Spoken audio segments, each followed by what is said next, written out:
नमस्कार। जनता का वोट पाकर नेता सत्ता में जाकर कितना बड़ा शक्तिशाली हो जाती है, ये सब चीज़ आपको भारत देश में देखने को मिल सकता है, क्योंकि यहाँ पे लोकतंत्र है और इस लोकतंत्र में नेताओं का शक्तिशाली होना कोई बड़ी बात नहीं है। लेकिन इसके साथ नेताओं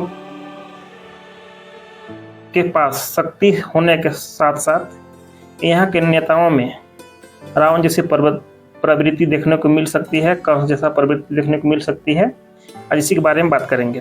पिछले कुछ महीनों में आप लोगों ने सुना होगा कि वेस्ट बंगाल यानी पश्चिम बंगाल में ईडी के ऊपर हमला हो जाती है और ईडी वहां से जान बचाकर भागने में सफल हो जाती है। लेकिन बात यहीं तक नहीं टलती है, इसे जांच पड़ताल करने के बाद मामला और आगे देखने को मिलती है। एक जगह का नाम है संदेशखाली, जो पश्चिम बंगाल के राज्य के 24 परगना जिले में बसीरहाट उपखंड में एक गांव है। यह इच्छामती रायमंगल मैदान का हिस्सा है जो निचले गंगा डेल्टा में स्थित है। वहां पे एक व्यक्ति का नाम है जो टीएमसी पार्टी से नेता है, उसका नाम है शाहजहां शेख उर्फ भाई। शाहजहां शेख ने वहां के लोगों को बहुत प्रकार से शोषण किया।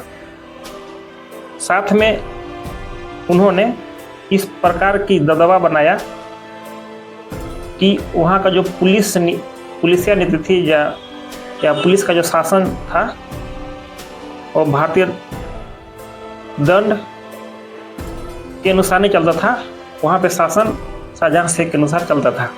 शाहजहां शेख ने वहाँ के लोगों का ज़मीन को वो खरे पानी डालकर उस ज़मीन को कृषि लायक नहीं छोड़ता था और उस ज़मीन पर तालाब या पोखरा बनाकर मछली पालन करने को मजबूरन करता था।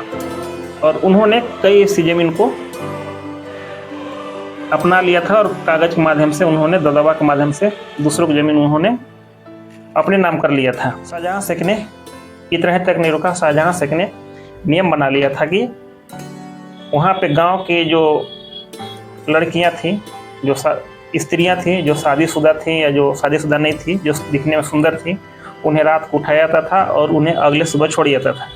वहाँ की औरतें बताती हैं कि उनके साथ रात भर सामूहिक शोषण, सामूहिक बलात्कार होता था और उन्हें मुंह न खोलने के वजह में पैसा दिया जाता था और उन्हें धमकाया जाता था कि अगर वे मुंह खोले तो उनके पति या बेटे को मार दिया जाएगा। इस तरह की वहाँ पे संदेशखाली में शाहजहां शेख ने अपना दबदबा कायम रखा था। वहाँ का पुलिस प्रशासन भी उससे प्रभावित था। पुलिस अपना वहाँ पर भारतीय दंड संहिता को नहीं अपना पाता था। वहाँ पे शाहजहां शेख का जो नियम कायदा था वही अपना कर चलता था। यदि कोई पीड़ित वहाँ पे थाने पे FIR लिखवा देता था तो पुलिस उनके सामने ही उस पेपर को फाड़ देता था और पुलिस खुद से शाहजहां शेख को फ़ोन कर बताता था और शाहजहां शेख के कार्यकर्ता या उसके लोगों ने उस व्यक्ति को बहुत मारपीट करते थे या बहुत तरह से यत्नाएं देते थे। वहाँ के लोगों ने बताया कि वेस्ट बंगाल में 1 पार्टी रूल्स से वेस्ट बंगाल चलता है, यानी वेस्ट बंगाल में एक ही पार्टी का रूल चलता है और ये 50 सालों से चलते आ रहा है।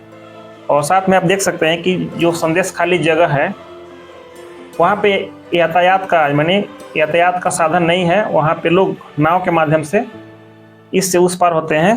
तो इस तरह के इलाका में जहाँ पे पुलिस व्यवस्था या पुलिस प्रशासन ठीक से काम नहीं करती है, वहाँ पर इस तरह की चीज़ें देखने को मिल सकती है।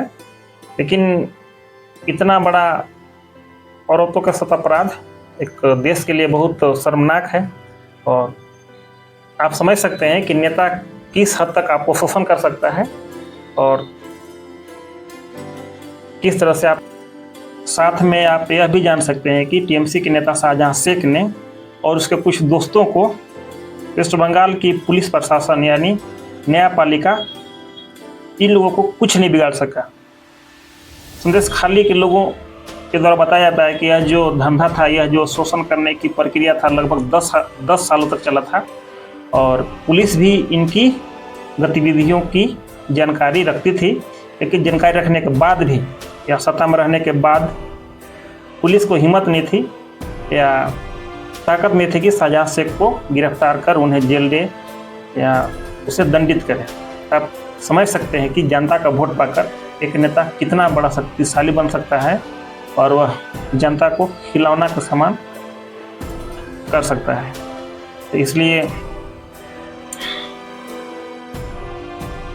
आपको कैसा नेता चाहिए, आप किस प्रकार का नेता चुन रहे हैं, ये आप पे निर्भर करता है। और सही नेता का चयन करें और अच्छे माहौल के साथ जिंदा रहें।